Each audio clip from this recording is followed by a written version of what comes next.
নমস্কার বন্ধুরা, আগামী ২রা মে মাধ্যমিকের ফল প্রকাশ হওয়ার সম্ভাবনা দেখা দিয়েছে। পর্ষদের তরফ থেকে পর্ষদ সূত্রে যেটা জানা যাচ্ছে, ৩০শে এপ্রিল প্রাথমিকভাবে শোনা গেছিল, কিন্তু ৩০শে এপ্রিল নয়, তার পরিবর্তে ২রা মে মাধ্যমিকের ফল প্রকাশ। এই খবরটি প্রথমে দিয়ে নিলাম। পাশাপাশি স্কুলগুলোতে ২০১৬ ক্যান্ডিডেটদের নিয়ে একটা অনিশ্চয়তা তৈরি হয়েছে। বেতনের ক্ষেত্রে বিদ্যালয় প্রধানরা তাদের কি করণীয়, এবং যারা অন্যান্য শিক্ষক শিক্ষিকা রয়েছেন তারাও চিন্তিত, এবং ২০১৬ যাদের নিয়োগ হয়েছিল তারা টেন্টেড আনটেন্টেড লিস্ট আলাদা করে পাওয়া যায়নি। বিভিন্ন জায়গায় লিস্ট নিয়ে বিভিন্ন রকম ধোঁয়াশা তৈরি হয়েছে। শিক্ষাকর্মীদের ব্যাপারটাও বেশ দুঃখের। তাদের ক্ষেত্রে কিন্তু কিছুই হচ্ছে না প্রায়, এক্সেপ্ট, আমি এর আগেও আমার চ্যানেলে বহুবার বলেছি, ফিজিক্যালি হ্যান্ডিক্যাপড যারা, তারা কিন্তু সুযোগটা পাবেন।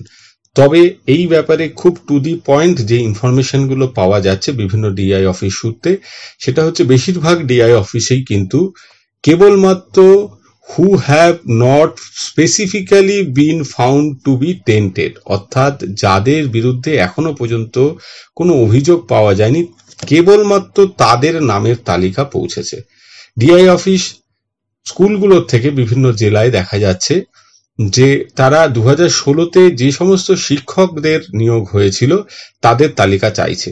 এবার দুটো লিস্ট ভ্যারি করে দেখার পর ডিআই অফিস থেকেই বাদ দিয়ে দেওয়া হবে পোর্টালে যারা টেন্টেড, বা আরো ভালো করে বললে যাদের নাম এই তালিকায় নেই।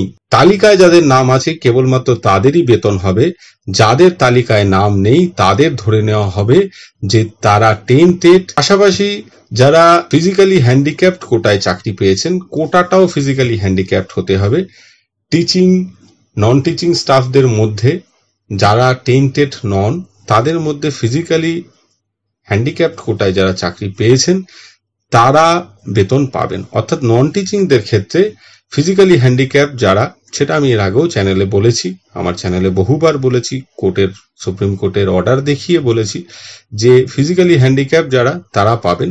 তবে একটা জিনিস মনে রাখতে হবে, কেউ যদি ফিজিক্যালি হ্যান্ডিক্যাপড হয়েও তিনি জেনারেল কোটায় বা অন্য কোনো রিজার্ভেশনে বা রিজার্ভেশন ছাড়া তিনি যদি চাকরিটা পেয়ে থাকেন, সেক্ষেত্রে কিন্তু তাকে ফিজিক্যালি হ্যান্ডিক্যাপ ধরা হবে না। অর্থাৎ আমি যেটা বলতে চাইছি, কেউ একজন ফিজিক্যালি হ্যান্ডিক্যাপড কিন্তু তিনি চাকরিটা পেয়েছেন ফিজিক্যালি হ্যান্ডিক্যাপড কোটায় নয়, জেনারেল কোটায়, তাহলে কিন্তু তিনি বেতন পাবেন না। নন টিচিং স্টাফদের ক্ষেত্রে যদি লেখা থাকে স্পেসিফিক্যালি ফিজিক্যালি হ্যান্ডিক্যাপ পিএইচ কোটা, তার রেকমেন্ডেশন, তার অ্যাপয়েন্টমেন্টে, তাহলেই তিনি বেতন পাবেন। এছাড়া কোনো নন টিচিং স্টাফরা বেতন পাবেন না। এই মাসের গোটা এপ্রিল মাসের বেতনই পাবেন না। তাদের স্যালারি পোর্টাল থেকে নাম বাদ দিয়ে দেওয়ার কাজ স্কুলগুলোকেও করতে হবে না। যেটা জানা যাচ্ছে, যতটুকু খবর পাওয়া যাচ্ছে এখনো পর্যন্ত, ডিআই অফিস থেকেই তাদের নাম বাদ দিয়ে দেওয়া হবে।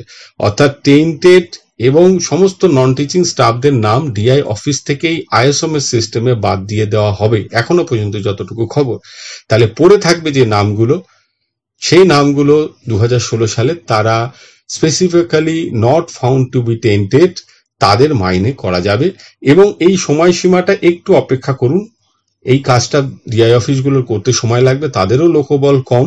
আপনারা অন্তত ২৬ তারিখ পর্যন্ত অপেক্ষা করতে পারেন, বা স্পেসিফিক বিদ্যালয় প্রধানরা জানেন, তারা বিভিন্ন হোয়াটসঅ্যাপ গ্রুপের সাথে যুক্ত আছেন, সেই কনসার্ন জেলার যে ডিআই বা এডিআই যার আন্ডারে রয়েছেন, তারা তাদের হোয়াটসঅ্যাপ গ্রুপে বা তাদের সাথে কমিউনিকেশন করলে যে বার্তা পাবেন সেই বার্তা অনুযায়ী কাজ করবেন। পাশাপাশি বিভিন্ন ডিআই অফিস সূত্রে যেটা বলা হচ্ছে, যাদের কোনো ক্যান্ডিডেট নেই, নন টিচিং কোনো ক্যান্ডিডেট নেই ২০১৬ সালের, এরকম যে সমস্ত স্কুল, তারা কিন্তু স্যালারি পোর্টালে বেতনটা সাবমিট করে দিন।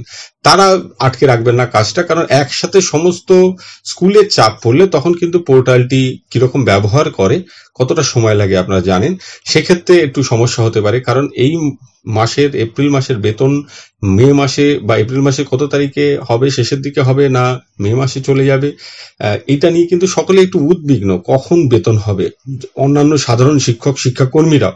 তো সেদিক থেকে আমি বলবো, যাদের কোনো ক্যান্ডিডেট নেই তারা কিন্তু সাবমিট করে দেন। যাদের টিচিং নন টিচিং আছে তারা একটু ওয়েট করুন।